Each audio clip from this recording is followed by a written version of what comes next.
Oke, baik. Assalamualaikum warahmatullahi wabarakatuh. Kami dari kelompok 5 akan memaparkan materi kami. Sebelumnya, perkenalkan nama saya Adelia Martini. Perkenalkan, nama saya Ayu Wandira. Perkenalkan, saya Felisa Dwi Septiana. Perkenalkan, saya Anastasia Wiranti Belani.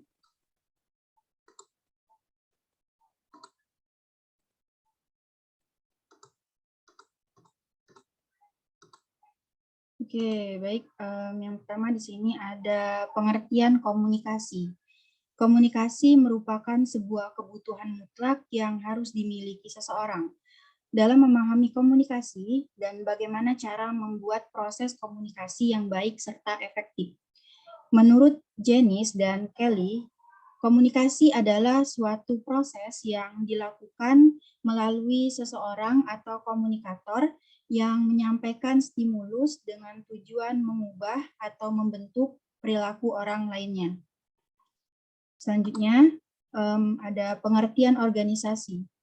Menurut Stephen Robbins, organisasi merupakan kelompok atau kesatuan dalam kehidupan sosial yang dikoordinasikan serta dilakukan dengan sadar yang dibatasi oleh hal relatif yang dapat diidentifikasikan. Sondang Siagian berpendapat bahwa organisasi merupakan bentuk perserikatan atau persekutuan yang dilakukan oleh dua orang atau lebih untuk melakukan kerjasama atau mencapai suatu tujuan tertentu bersama dalam sebuah ikatan yang formal. Yang selanjutnya ada pengertian komunikasi organisasi. DeVito berpendapat bahwa komunikasi organisasi merupakan sebuah usaha mengirim serta menerima pesan baik dalam kelompok formal maupun informal dalam suatu organisasi. Katz dan Kahn berpendapat pula bahwa komunikasi organisasi adalah sebuah pengiriman dan atau pertukaran informasi dalam suatu organisasi, sehingga dapat membentuk arus informasi. Adanya komunikasi organisasi dapat memunculkan jaringan informasi dalam organisasi tersebut. Nah, jadi dapat disimpulkan bahwa komunikasi organisasi merupakan sebuah proses yang terjadi dalam suatu organisasi berupa penyampaian, penerimaan, serta pertukaran informasi dan pesan yang dilakukan untuk mencapai suatu tujuan tertentu yang sudah ditetapkan oleh bersama atau anggota serta pemimpin organisasi. Baik, materi selanjutnya akan disampaikan oleh rekan saya.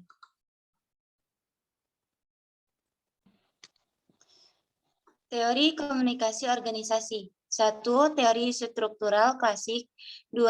Teori neoklasik atau hubungan manusia. 3. Teori fusi. 4. Teori peniti penyambung atau the linking fin model. 5. Teori sistem sosial. 6. Teori public relation. Dan 7. Teori kepemimpinan.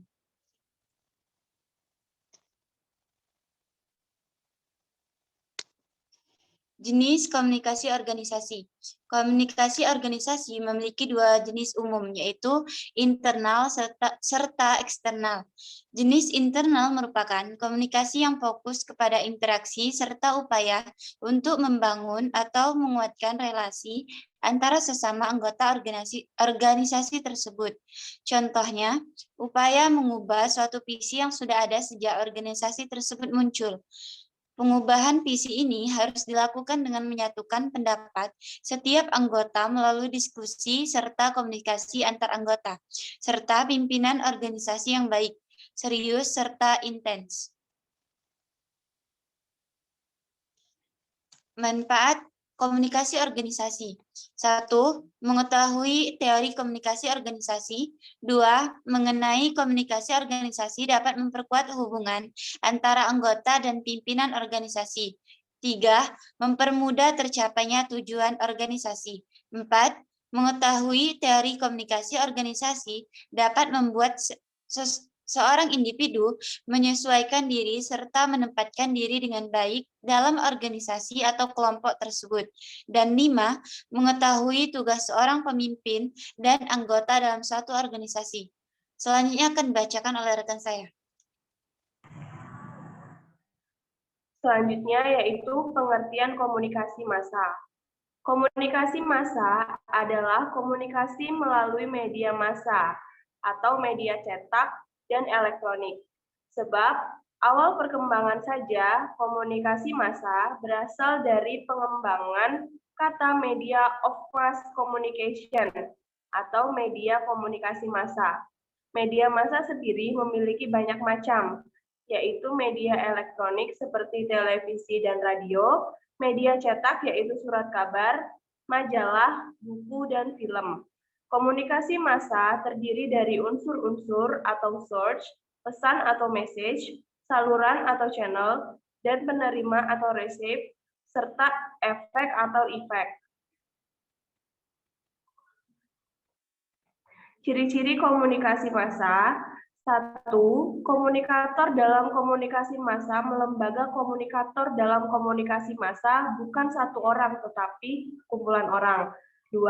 Komunikan dalam komunikasi massa bersifat heterogen. Komunikan dalam komunikasi sifatnya heterogen atau beragam. Ketiga, pesannya bersifat umum. Pesan-pesan dalam komunikasi massa tidak ditujukan kepada satu orang atau satu kelompok masyarakat tertentu. Keempat, komunikasinya berlangsung satu arah. Yang dimaksud dengan satu arah di sini, yakni dari media massa ke kita dan tidak sebaliknya. Yang kelima, komunikasi menimbulkan keserempakan. Inilah salah satu ciri komunikasi massa selanjutnya. Keenam, komunikasi massa mengandalkan peralatan teknis media massa sebagai alat utama dalam menyampaikan pesan kepada halayaknya. Sangat membutuhkan bantuan peralatan teknis. Dan yang terakhir, komunikasi massa dikontrol oleh gatekeeper atau yang sering disebut penapis informasi.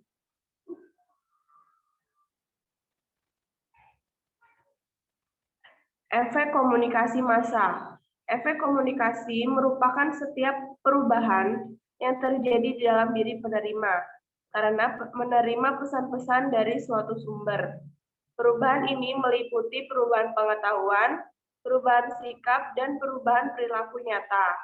Komunikasi dikatakan efektif apabila ia menghasilkan efek-efek atau perubahan sebagai yang diharapkan oleh sumber, seperti pengetahuan, sikap dan perilaku, atau ketiganya. Schramm dalam bukunya How Communication Works menggolongkan efek komunikasi massa ke dalam efek yang bersifat khusus dan efek-efek yang bersifat umum. Selanjutnya akan dijelaskan oleh teman saya. Baiklah, selanjutnya pengertian komunikasi antar budaya. Komunikasi antar budaya adalah komunikasi yang terjadi di antara orang-orang yang memiliki kebudayaan yang berbeda, atau bisa beda ras, etnik, atau sosioekonomi, atau gabungan dari semua perbedaan ini. Kebudayaan adalah cara hidup yang berkembang dan dianut oleh sekelompok orang serta berlangsung dari generasi ke generasi. Komunikasi antar budaya memiliki akarnya dalam bahasa, yaitu khususnya sosiolinguistik, sosiologi, antropologi, budaya, dan psikologi. Selanjutnya, saluran komunikasi antar budaya. Yang A, antar pribadi atau interpersonal. Person yaitu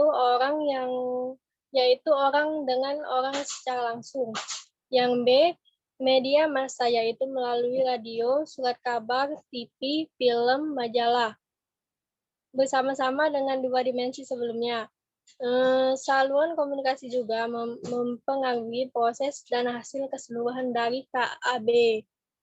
Misalnya, orang Indonesia menonton melalui TV orang Indonesia menonton melalui TV. Keadaan kehidupan di Afrika adalah akan memilih pengalaman yang berbeda dengan keadaan apabila ia sendiri berada di sana dan melihat dengan mata kepala sendiri. Umumnya, pengalaman komunikasi antar pribadi dianggap memberikan dampak yang lebih mendalam. Komunikasi melalui media kurang dalam hal feedback langsung antar partisipan dan bersifat satu arah. Sebaliknya, saluran antar pribadi tidak dapat menyaingi kekuatan saluran media dalam mencapai jumlah besar manusia sekaligus melalui batas-batas kebudayaan. Tetapi dalam keduanya, proses komunikasi bersifat antar budaya bila partisipannya berbeda latar belakang budayanya. Ketiga dimensi di atas dapat digunakan secara terpisah ataupun bersamaan dalam mengklasifikasikan fenomena KAB khusus. Misalnya,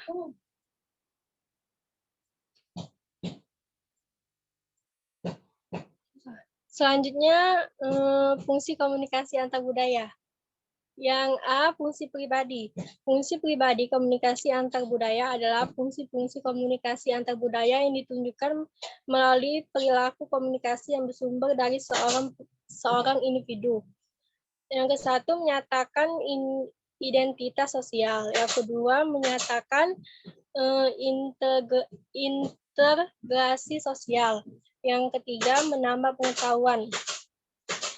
Yang ke-B, fungsi sosial. Yang ke-1 pengawasan, yang kedua menjebatani, yang ketiga sosialisasi nilai, dan yang keempat menghibur. Selanjutnya prinsip komunikasi antar budaya. Yang pertama ada realitivitas bahasa, yang kedua bahasa sebagai cermin budaya, yang ketiga mengurangi ketidakpastian, yang keempat kesadaran diri dan perbedaan antar budaya, yang kelima interaksi awal dan perbedaan antar budaya, yang keenam memaksimalkan hasil interaksi. Sekian pemaparan dari kelompok kami. Terima kasih.